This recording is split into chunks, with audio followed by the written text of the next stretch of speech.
This week in our series of reports on UFOs, we've learned a number of things. That not everybody who sees a UFO is crazy, that our government has lied about UFO information, that it's withheld UFO files, and even spied on UFO witnesses.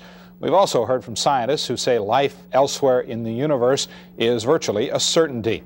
And we heard that a majority of Americans believe that UFOs are real and come from space. Tonight, in Part 5 of his report, George Knapp introduces us to a local man with an amazing and disturbing story. George. Gary and Mary Ruth, we've been working on this story for a long time, and we'll tell you right up front that it's going to be hard to swallow at first. This week, we've heard the contention of UFO researchers that there's a secret government within our government. While that may be hard to believe coming from the UFO perspective, we've certainly learned in Watergate and the Iran-Contra scandal that factions within our government can and do pursue their own hidden agendas outside of the law, outside the control of Congress, or the knowledge of the American people. This is exactly the type of operation we'll hear about tonight. It's a chilling scenario with worldwide implications that may have its roots right here. Area 51, that mysterious corner of the Nevada test site, is no longer much of a secret. The fact that secretive things go on here is a given, even to the Soviets, who make daily spy flights over the facility to take a peek at what's going on. These photos, never before shown in public, are about as close as anyone will ever come to seeing what the place looks like again. The dry bed of Groom Lake, corrugated metal buildings, a 3-mile-long runway, and some highly sophisticated radar and detection equipment. It's been known by many names over the years: Dreamland, the Ranch, the Skunk Works. If ever there was a place to test a secret new technology, this is it. And that's exactly what's been done here for decades. Area 51 is where Francis Gary Powers and the other U-2 pilots were trained in the 50s, and where the U-2 itself was developed. The SR-71 spy planes that spotted Soviet missiles in Cuba in the early 60s were also developed at 51. 51 is where stealth technology was nurtured, where Star Wars devices are still tested, and where all manner of CIA monkey business has been plotted and refined. It's the perfect place for secret things, but of course, that's no secret. 51 is ringed by the forbidden vastness of the Nevada test site, by the looming Groom Mountains, and by sparsely populated desert expanses. The few people who do live out here have no love lost for the military, but they're conservative, patriotic, and they mind their own business. You ever see stuff you can't explain? Sure, lots of stuff. Care to elaborate? No. Happy anniversary to you. On any given night at the Rachel Bar and Grill, you might find 3 or 4 people who work at Area 51, there amid the flowing Budweisers and cowboy hats. You might find them, but they aren't going to talk to you, not about the things they've seen over the mountains. A steady trickle of curiosity seekers flows through here, strangers drawn by strange stories of lights in the night sky. Their questions also go unanswered.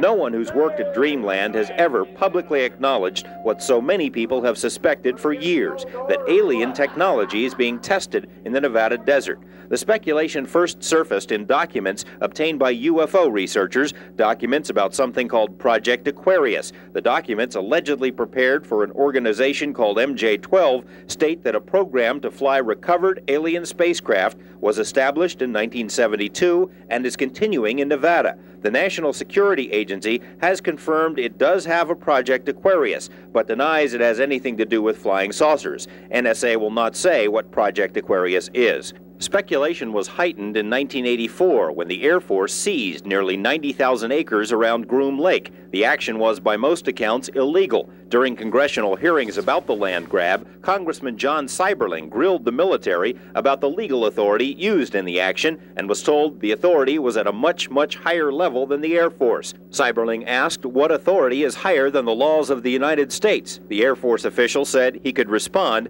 but only in a closed briefing. In 1987, when the Air Force sought to renew its stranglehold on the Groom Range, news articles once again mentioned the talk about alien spacecraft, and subsequent articles in national magazines quoted unnamed sources about things of alien origin flying in Nevada, things that would make filmmaker George Lucas drool. Despite the speculation, no one who knew Area 51 from the inside ever talked publicly about the saucer stories. Well, there's several, actually 9 flying saucers, flying discs that are out there of extraterrestrial origin. The live interview with the shadowy Dennis drew international attention. Portions were broadcast by radio in 6 European countries and in a nationally televised TV special in Japan. Actually 9 flying saucers, flying discs. Despite numerous inquiries and feelers, Dennis has remained anonymous until now. His real name is Robert Lazar, a young scientist with eclectic interests. The choice of Dennis was an inside joke. He says that's the name of his superior at Groom Lake. It wasn't a joke to Dennis. He called right after and he said, "Do you have any idea what we're going to do to you now?" And I said, "Well, no." And he hung up the phone. Lazar's story is by any standards fantastic. He says he's telling it in order to protect himself. He says he was hired to work at an area called S4, which is a few miles south of Groom Lake. At S4, he says, are flying saucers, antimatter reactors, and other working examples of technology that is seemingly beyond human capabilities. Right, this came from somewhere else. I mean, as bizarre as that is to believe, but I mean, it's there. I saw it. I know what the current state of the art is in physics, and it can't be done. Checking out Lazar's credentials proved to be a difficult task. He says he earned degrees in physics and electronics, but the schools we contacted say they've never heard of him. He also said he worked as a physicist at Los Alamos National Lab, where he experimented with one of the world's largest particle beam accelerators, a half-mile-long behemoth capable of generating 700 million volts. Los Alamos officials told us they had no records of a Robert Lazar ever working there. They were either mistaken or were lying. A 1982 phone book from the lab lists Lazar right there among the other scientists and technicians. A 1982 clipping from the Los Alamos newspaper profiled Lazar and his interest in jet cars. It too mentioned his employment at the lab as a physicist. We called Los Alamos again. An exasperated official told us he still had no records on Lazar. EG&G, which is where Lazar says he was interviewed for the job at S4, also has no records. It's as if someone has made him disappear. Well, they're trying to make me a non-person. Explain. You called where? Well, the schools that I went to, the hospital that I was born at, past job, and essentially nothing comes up with my name in it. He smiles, but out of futility, knowing the whole thing must sound ridiculous. According to Lazar, his employer was the United States Navy. He says he and other government employees would gather near EG&G, fly to Groom Lake, and then a very few people would get into a bus with blacked out or no windows and drive to S4. When you get off the bus, what do you see? It's a very interesting building. It's got a slope of probably about 30 degrees, which are hangar doors. And it has textured paint on it, but it looks like sand. It's made to look like the side of the mountain that it's in, whether it's to disguise it from satellite photographs or what. He says he was never told exactly what he'd be working on, but figured it had something to do with advanced propulsion. On his first day, he was told to read a series of briefings and immediately realized how advanced the propulsion was. The power source is an antimatter reactor. They run gravity amplifiers. There's actually 2 parts to the drive mechanism. It's a bizarre technology. There's no physical hookup between any of the systems in there. They use gravity as a wave, using waveguides, almost like microwaves. It took a while, Lazar says, before he actually saw one of the flying discs. However, there were hints everywhere. Right, they had a poster, and it looked like a commercial poster almost, like it was lithographed and you could buy it at a Kmart or something. But they were all over the place, and it had the disc that I coined the term the sport model. Was lifted off the ground about 3 feet at area S4 on the dry lake there, and the caption on the bottom said "They're here," and those are just all over the place. Later, he got to see the real thing. When I was let in, it was the first time I saw the sport model in the hangar, sitting down, and I was told they could have walked me in the front door, but they purposely wanted to walk me by it. I was told not to say anything and just keep my eyes forward and walk past the disc into the office area. And I did, and as we went by it, I just kind of stuck my hands on it just to run it alongside the thing, and you know, that was about the smallest time. After that, I got to see it actually lift off the ground and operate. But you also, in between that, you saw more than one. Yeah. The hangars are all connected together, and there are large bay doors between each one. And there were 9 total that I saw, each one being different. Like they had the assortment pack. Security at S4 was oppressive, Lazar says, and his superiors used fear and intimidation almost as a brainwashing tool. It did everything but physically hurt me. Put a gun to your head? Yeah. And said what? Actually put a gun to your head? Well, they did that even in the original security briefings. They had guards there with M16s, and guys slamming their finger into my chest, screaming in my ear, some people pointing weapons at me. Like I said, it's not a good place to work. That fear factor would surface later. Lazar agreed to undergo a polygraph exam as part of this report. Polygrapher Ron Slay asked about the technology Lazar had seen. Did you knowingly lie when you said you had actually seen anti-gravity propulsion in operation?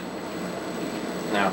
The results of this exam were inconclusive. Lazar appeared to be truthful on one test, deceitful on a second. Slay recommended that a second examiner be brought in. Polygrapher Terry Tavernetti runs a corporate security operation and is a former Los Angeles police officer. He put Lazar through 4 tests and concluded there was no attempt to deceive. And I left there thinking that I feel we do have some credibility to what the subject had to say. And that's when I went to some of my colleagues. Tavernetti sent the test results to a third polygrapher who agreed the results appeared truthful. The charts were then sent to a 4th examiner who did not agree, suggesting Lazar might be relating information he'd learned from someone else. The polygraphers conferred and decided they would not issue a final statement on truthfulness until more specific testing can be conducted, and that's where it stands. Tavernetti believes that difficulty in determining Lazar's truthfulness stems from the fear that was drilled into him. I think we're talking about a subject here that is so far-reaching, and it is so emotional. And when you're dealing with emotions, this is polygraph, because we're dealing, in polygraph, you're looking at fear. The fear of getting caught telling a lie because something bad will happen to you if you do. Well, I am telling the truth. I've tried to prove that. What's going on up there could be the most important event in history.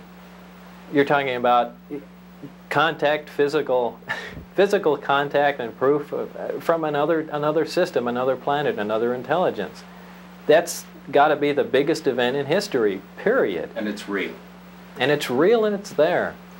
And I had an extremely small part in it, but I'm convinced that what I saw is absolute proof of that. There is no way we could have created those systems. There's no way we could have made the disks, the power supplies, anything to go with them.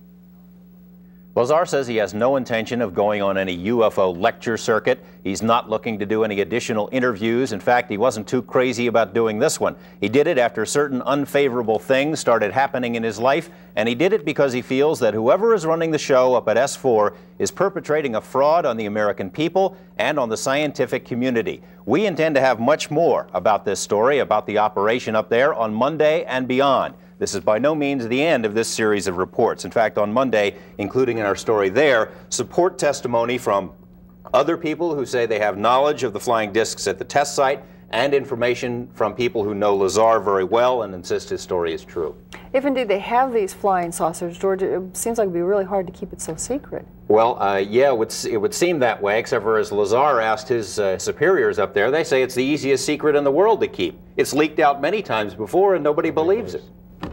What's the Navy saying about all of this? Well, of course, the Navy is supposed to have been his employer, and we have put some fairly pointed questions to them. Of course, number one, it may not be the Navy at all. Information is so compartmentalized up there, no one is exactly sure who is in charge. We have put the questions to several Navy departments. The answers thus far have been unsatisfactory. We've applied for more information through the Freedom of Information Act, and that information will be revealed on Monday as well. You believe his story, don't you? Yeah, I do. Yeah, I've got to know him pretty well over the last couple of months, and I believe he's telling the truth. Fascinating stuff. Thanks, George.